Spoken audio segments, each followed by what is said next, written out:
Tinanggal ko yung solenoid para mapatipid ko siya. Pero may reason kung bakit. Sila nga po pang coffee shop nila eh. Pag pinampaligo nyo yun, ma'am, sir, nako, kikinis ka. Yan, centralized yan. Buong bahay mo, pati panglinis mo, pwede mong inumin. Lagi ko sasabi sa vlog ko, sir, ha, pag nagtagumpay ka, tagumpay ko din yun. Sa buong Pilipinas, ina-acknowledge yung FDA namin. Kahit yung certified true copy lang namin. Kapag puti na tubo, ginamit mo sa labas, tinamaan ng araw, naglulumot yun. Ang negosyong tubig po, ma'am, hindi pinipilit yan. Pagka napipilitan lang, ayaw rin namin. Ang laundry po, ang binabayaran sa'yo, services. Ang water station, ang binabayaran sa'yo, services din.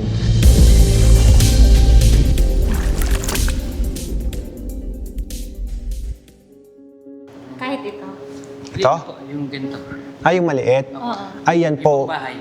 Nag-automatic po siya, ma'am. Pero we highly recommend na hugutin mo siya. May kulang akong piyesang hindi na ilagay. Solenoid. Engineer ka, alam mo yan.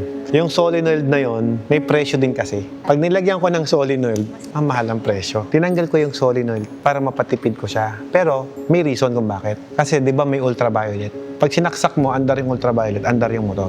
Although pag nilagyan mo solenoid, yung ultraviolet hindi mamamatay. So technically, pahaba buhay ng ultraviolet mo. Kaya dapat pag mag-dispense ka, saksak. Ganun siya. Pero may laman yung tangke. So yung laman ng tangke, pag inon mong ganon, hindi naman na-under yung pump ko. Hindi under yung RO. Mag-dispense lang siya. Ganun siya. Ngayon, kaya ko pinapasaksak para po umaandar yung UV light mo during time ng dispensing. Kaya ko pinapasaksak. Pinag-iisipan namin kung ito or yung isa. Parehas pong maganda. Pero yung isa kasi, ganun din. Pag mag-dispense ka, hasaksak mo rin yung ultraviolet. Pero yung isa, wala nang hugutan sa motor. Yung motor kasi niya, ma'am, may solenoid, kaya siya mahal. Yung isa, kita mo, 21,000 yung presyo. Solenoid lang ang dinagdag ko. 20,500. 21,500, ma'am. Yung isa, o versus sa 15. O, di ba? So, doon nagkakatalo. Pero sir, kaya nga nagbigay ako ng medyo mababang presyo kasi ang reason, wala yung part na yon. Hindi ibig sabihin nung kumawala yun, hindi siya gagana ng tama. Gagana pa rin tama. Kasi pag sinaksak mo siya, yung pump, hindi naman dinaandar kung puno yung tangke. Reason kung ba't mo sinaksak yung UV para ma-sterilize yung tubig na i-dispense mo. Siyempre, pag puno na, hugutin mo na para yung UV hindi nakababad. Kasi yung ultraviolet sterilizer po, nakalagay sa manual po niya, 3,000 hours up to 9,000 hours. Technically, kung kukumpitin mo yun, around 1 to 3 years pa siya bago mapundi. Pero kung lagi nakasaksak yun, edi syempre, mas mabilis po siyang mapundi. Sila nga po pang coffee shop nila eh. Pag pinampaligo nyo yun, ma'am, sir, nako, kikinis ka. Oo. Tubig namin dun sa Batangas.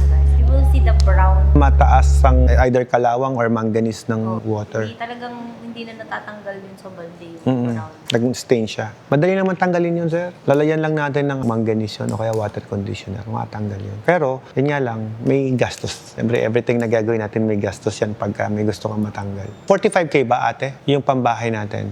Pag pre-treatment, pag manual, 45, right? Pag Pero automatic, depende sir, may dalawahan, may malalaki. o yung dalawahan magkano? 10 by 50 per sir. O, 10 lang. Fully automatic. 80 yata yun sir. O 80, mga ganun. Parang bumili ka lang ng presyong sa mall. Sa mall kasi kung bibili ka ng ganun na tangke, walang laman ha, walang installation. Nasa 40 to 45,000. Dito bibili mo ng 40K. Eh dalawa kasi, kaya ano eh. Tapos kasama pa yung stainless frame and then yung filter. So technically kung kukumpitin mo, mas mura pa rin kami. Pwede na yun pampaligo. Plus Germany pipes and Yung dalawa fittings. sir, 95,000. O 95K. Kasama lahat yan ha. Pero ano yan? Softener yan. Yan, centralized yan. Buong bahay mo. Pati pang hugas mo. Pati pang linis mo, pwede mong inumin. Kasi ang nare-reklamo ko sa bahay, yung mga balde, pag ilang ulit, wala pang ilang buwan, papalitan mo na kasi ang pangit tingnan. Tanong ka pa ma'am, mabebentahan ko na yung partner ko. Iba yung porsyento mo. Pag nabentahan natin. Partner, tingnan mo naman yung niregalo ko sa'yo. Pambira naman, oh. Oh, dekalidad yan, oh. Nagusot ka ba ng ganito, partner? Oh, ganda, oh.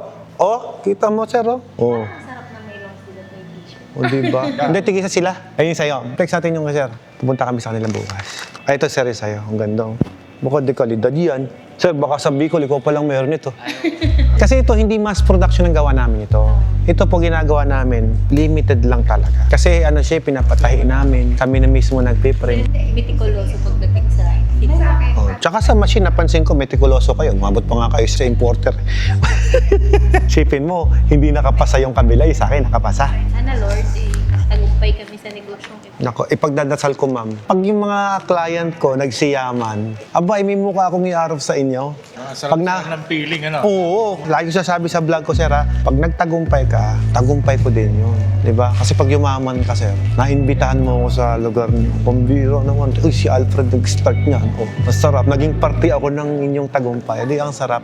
Alam mo, sir, meron akong client taga Batangas. Hindi ako makalimutan nun, sir. Bumili na po sa akin ng 4 na machine yun. Tapos naging co-partner na po siya ng isang kilalang resort doon. Pero alam mo ba, pasto lang ng kambing yun dati. Powered by water. Oo, ma'am, sige, gamitin nyo. Ayun naman ang inaano ko, ma'am. Wala po kayong babayarang franchise sa akin or loyalty fee. Lagay nyo po powered by Watermax. Tapos lagay nyo yung picture ko, nakaganon. Pwede. Looks pa lang eh, Pag nagpa-franchise ka, dapat kasama kasi yung mga marketing mo na yun. Diba? Si Sir ang ilalagay natin doon. Saka sa loob ng building, water filling station namin, naka-enclose. Kasi di ba sabi, mabilis ang bacteria pag... Kaya ako pinapa-enclose para yung mga alikabok hindi pumasok sa loob. Maraming ngang bibili rito. Sir Alfred, ano ba maganda? Naka-aircon yung water station or hindi? Siyempre, naka-aircon. Ito ngang shop ko, naka-aircon eh. Pag naka-aircon yan, yung hangin, hindi gayaan ng gayaan. Tsaka alam nyo ba, pag nagpapates ka ng tubig, minsan sa hangin lang bumabagsak tayo. Kasi zero ang passing eh. Ngari, nagkuha ka ng water sample, gumagad yung electric pan. O yung buga ng hangin na yun. O, ayun, contaminated ka na. Sige pa lang, iniisip ko, hindi naman siya sobrang mainit. Eh, yung machine nyo po ang mainit, ma'am. Yun lang. Sabi nga nila, yung po bang building dapat naka-aircon? Baka daw mainitan yung mga motor pump. Sabi ko, hindi. Yung motor may sariling ventilation yun. Para sa tao, aircon, hindi para sa motor. Iniisip nyo po yung motor. Yung kayo, hindi nyo inisip eh. Okay po yan. Maganda po yung mga ganyan. Conservative kayo pagdating sa linis. Minamandatory namin yung monthly check-up po ng water ninyo. Kaya sa amin, yung mga client namin, iniikutan po ng ano yan. Pala yun. Hindi, pupuntahan po kayo sa inyo. Okay. Mga taga-munisipyo po yun, pupunta dun sa inyo. Kukuha ng water sample, ipapatest po yan sa laboratory, tapos bibigay sa inyo yung result. Pag bagsak, ipaparetest mo. Kumbaga sila nag-aan. Yes. Alam mo, pinakamahigpit yata ng lugar na napuntahan ko po, Batanes. Di ba, wala naman silang laboratorio. Pag kumuha sila ng sample, dadalhin pa ng Tugigaraw yun. Pag lumabas yung result sa Tugigaraw, ibabalik ngayon sa'yo sa Batanes. Pag nakita mong failed ka, sarado agad yun. Isasara nila yung business mo doon. Stricto talaga. Hindi gaya dito sa ibang lugar. Failed na nga, ang gagawin, paritest natin kasi, failed. Doon, HPC lang, pinipailed nila. Sabi ko, grabe, napakahigpit. Bukod sa munisipyo, yung parang at our own prerogative na kami talagang Meron. Ang problema nga lang natin, ma'am, ganito. May consequences. Kayo mismo yung nagpa-test. Kayo mismo yung gumawa ng aksyon. Good yun. Para sa ikapapayapa ng sarili din ninyo. May disadvantage. Kasi sila, syempre, iniisip nila, baka mamaya kumuha ka ng tubig sa iba, pinatest mo, hindi nila nakita. Kung ikaw mismo, kampante ka na, pasado yung tubig ko, wala nang problema. Huwag kayong masyadong mangamba. Kasi kung sasabihin nyo naman sa amin na, kunyari, si Lovely yung may hawak na account nyo, sabihin nyo po sa kanya, Lovely, sa inyo namin kukunin yung tubo, yung ilalagay nyo dyan. Ang gagawin niya, yung mga staff namin, pagbabakunin nila ng sobra yan, kaya lang bilang po yung baon. Tapos sa amin kasi, may mga report kami. Kunyari, na-deliver sa inyo, bibidyohin po yan ng technician. So kung yung na-videohin yun, send sa opisina, bibilangin yun sa opisina yun kung nagtatali doon sa report ng technician. Ngayon, sabi ko nga, kung may nakita kaming mga tubong nakakabit doon na hindi sa amin, ang ina-avoid na po natin, ayaw namin syempre yung corruption sa loob ng opisina hanggat maaari. Although, ang hirap iwasan, pero yun ang ina-avoid natin. totoo yan. Di ba? Ikaw, sir, lang tao mo, sir. 20 siguro. Oo, ito mo, dami. Dinadaanan kami ng BOC, DNR, DOLE, Dami, no? BIR pa. Mainit kayo sa matay. Totoo. Kasi gas station kayo. Hindi mo na yung pambayan mo. Pag may tanong pa kayo, sabihin nyo lang po. Hanggat di naubos yan. Sa buong Pilipinas, ina-acknowledge yung FDA namin. Kahit yung certified true copy lang namin. Sa Iloilo, nire-required na original. Sila ang mag-a-apply mismo. Ganun. Kapag ka mga opisina ang hawak mo, damihan nyo po yung lapad. Pagka yung house-to-house ang market nyo. Pero kapag ka ang market mo, sir, ay more on may water dispenser, 50-50 pwede na. 200 na round, saka 200 na 200 na round, 200 na slim. Yun parang iniisip ko rin. Paano kaya? Sinubukan namin yan, di kakasya, bulky yung round eh. Ang truck ko naman, sir, ano lang eh, 4GJ1 lang eh. Tapos pinapaceramic na rin namin. Yung machine, very good. Kaya nila pinaceramic, gusto nila yung quality. Yung tatagal ang buhay. Kasi engineer yung kausap natin eh. Dahil engineer yan, kahit tubig yan, kakainin ng kalawang. Tama, sir? Nasa barko pa. Yung connection nga namin mula sa water source, Mga PPR na pipes namin isang ganyan. padiretso. PPR din. In-order namin yung ganun. Ay, naka-roll. Share ko lang sa inyo. Kapag puti na tubo, ginamit mo sa labas, tinamaan ng araw, naglulumot yun. Sa loob. Sa loob. Kaya yung mga shower heads mo, mga faucet mo, pag nagagalaw yun, pupunta dun yun. Pag mga kulay puti Pero yung mga black, green na PPR, kahit di na yan nakabaon, okay lang. Kasi yung UV sun rays natin yun, may reaction po yun sa tubo nyo. Kunyari, hindi nakabaon, pabatuhan mo ng semento. Para makover. Oo, para makoberan lang, wag lang tamaan kasi puti. Hindi po siya design for outdoor. Kung gusto mo nang walang cover, black ang gamitin mo, black na pipi. Kasi ang problema mo dyan, yung mga shower heads mo, di ba, may mga strainers yan. Pagka nag-water hammer yan, gagalaw yung mga lumot-lumot, yung sabi mo, yung stain na brown, pupunta lahat yun sa strainer mo. Share ko lang, baka makatulong. Kapag ang natural water na nandun ay mataas ang mineral, lulumutin yun. Ang bilis ng dumi. Pero kapag yung sinasabi mo na makalawang, stain pa rin yun. Ano ba yung water quality? Dala kami ng sample. Ngayon lang ba nagdala? Yung nakaraan pa. 159 siya, nawa sa 159. Maganda naman yung tubig Treated na yun. Yung deep well, Wala. wala. Kaming deep well. Nawasa lahat. Actually, pina-condemn ko na yung deep well ko. Malabas na dilaw. Pero ma'am, ganito baka inaakala mo, mababa yung dumi ng tubig namin, malinis na may tubig namin, baka titipirin na yung laman loob niyan. Hindi. Basis kasi namin yan. Kumbaga, kahit yan yung nakita namin na water source mo, siyempre, ilalagay pa rin namin yung top quality sa loob ng filtration mo. Para in case po na gumamit pa rin kayo na, for example, Sir Alfred, nag-deep well na kami.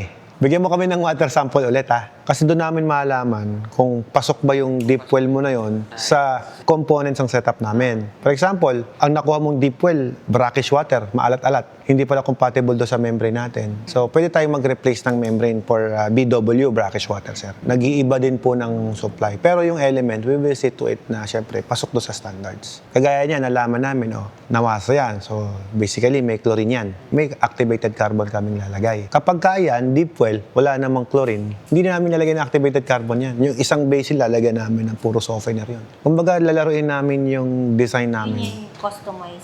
To give you the best service that we could para at least tumagal yung buhay po ng mga filter. If ever ba, sir, yung sa mga tubo-tubo, magkano kayang gagastusin? Kapag konti lang naman, mga 10,000. Pag medyo mahaba-haba yung mga pinalagay natin, umabot ng 15,000. Pre-labor na yun. Usually ba mga 8,000 yung iba, di ba? Depende, sir. Tutuusin kasi, ma'am. Bibilangin natin kung ilang piraso yung actual na nilagay. Binibilang po ang technician, nilista po niya yan. Sabihin mo naman mag-alat ka na ng sobra-sobra na yun, 15K. Kung 8,000 lang ang binayaran mo, di at least sobra.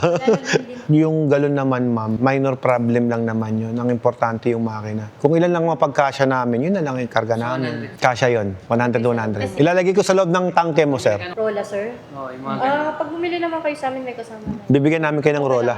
Ay, Sa sa iba kasi Shopee. wala namang ganun. Yung sa amin, bibigyan namin kayo ng permit sa bote. Pag kailangan niyo. Hindi, padala mo na. Diretso na yun. Tapos yung pang 1 year na filter. Yung 1-year filter, ma'am. 15, sir. Ayun, 15. Package 9. Parang bumaba. Siyempre, pag maraming supply, sir. Parang 18,000 sa vlog sir.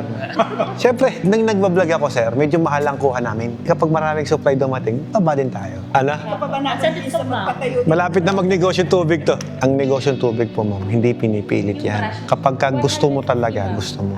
Pagka napipilitan lang, ayaw rin namin. Magpe-fail yan Hindi naman ma-manage na mabuti. Oo. Pero ang tubig yan, napakadaling i-manage kasi isang produkto lang. To be honest, nag-manage ako ng water station, nag-manage ako ng clothing, nag-manage ako ng coffee. Ang pinakamadali i-manage, tubig. Yung mga negosyo, sir, na isa lang ang hawak, yan ang madadali i-manage. Tubig, yelo, laundry. Paano ka naubusan ng source? Yung source mo nasa ilalim ng lupa, tubig lang. Sa yelo naman, kuryente lang yun. Everyday sir na pangangailangan ng tao.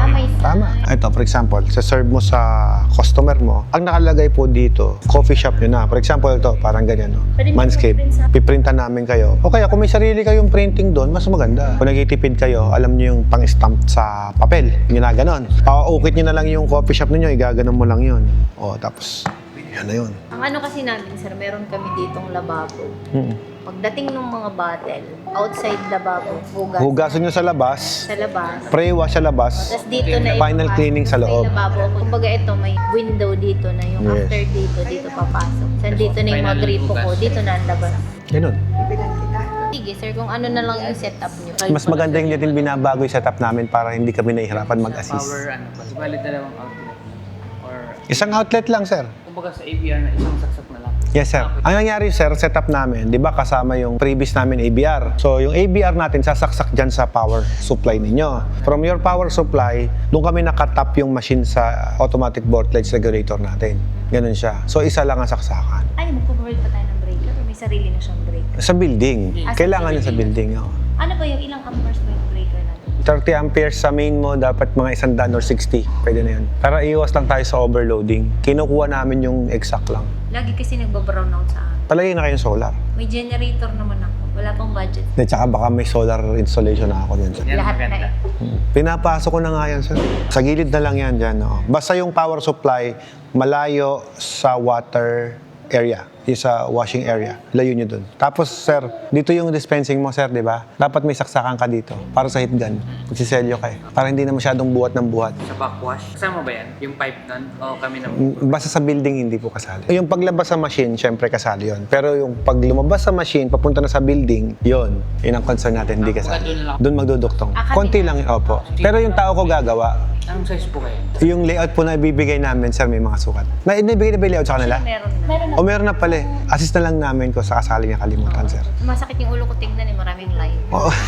Yung totoo nun eh. Nakakatamad basahin pag may layout. Si engineer na ang bahala. Pagdating sa planning, mga ako na yun. Yung asawa ko ganun din, ma'am. Ako daw bahala sa technical. Siya nang bahala sa pera. Kasi may iba pa rin akong iniisip. Bukod kay sir.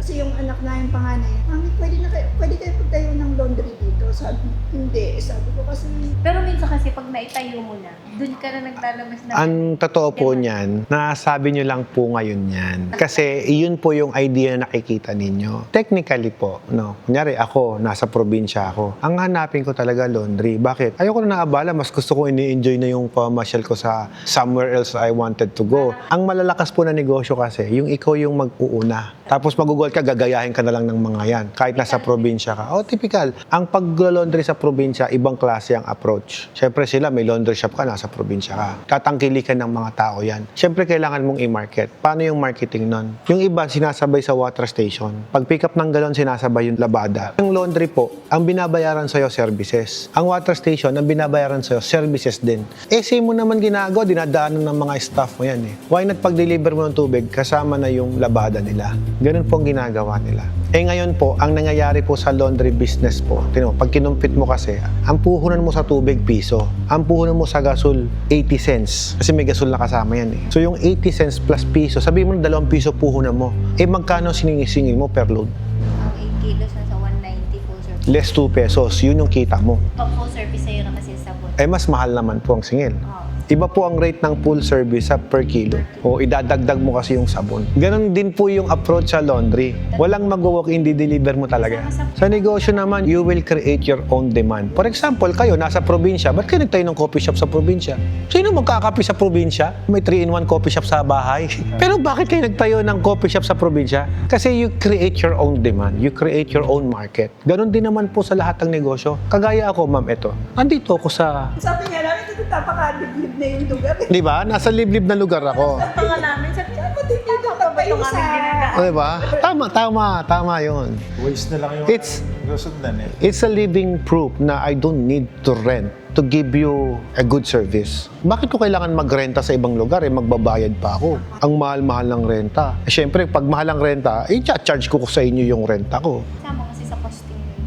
Sama ko sa costing yan. Paano pala yung sahuran sa mga delivery? Ako po, minimum salary range po ako. Ang diskarte ko po sa una, wala po munang regular. Provisionary po kayo for 6 months. Tanggap kita, tuturuan kita. Pero 6 months, sinasahuran kita. Pero doon ka pa lang sa minimum salary wage. Pero wala ka pang benepisyo sa akin. Nasa akin pa yun pag irregular na kita after 6 months. Pag ayaw kita, paltang kita. Gusto ko yung serbisyo mo, mabait kang delivery boy, bibigyan na kita ng benepisyo. Bigyan na kita ng SS, Pag-ibig, PhilHealth. Bigay ko sa'yo lahat yan. Kapag ka meron kayong tauhan na tuturuan nyo kasi yun eh, magawa kayo ng non-compete sa under your contract na hindi siya pwedeng mag-apply ng same trade ninyo, lalo yung mga direct competitor ninyo. Within a period of 6 months or within a period of 1 year, depende sa usapan nyo yan. Contract of apprenticeship ang tawag natin dyan. Na-share ko na naman kayo ng matitinding tip pa. Sir, sa driver namin. Driver nyo, okay lang yon. Makaka-hire kayo ng mga drivers eh.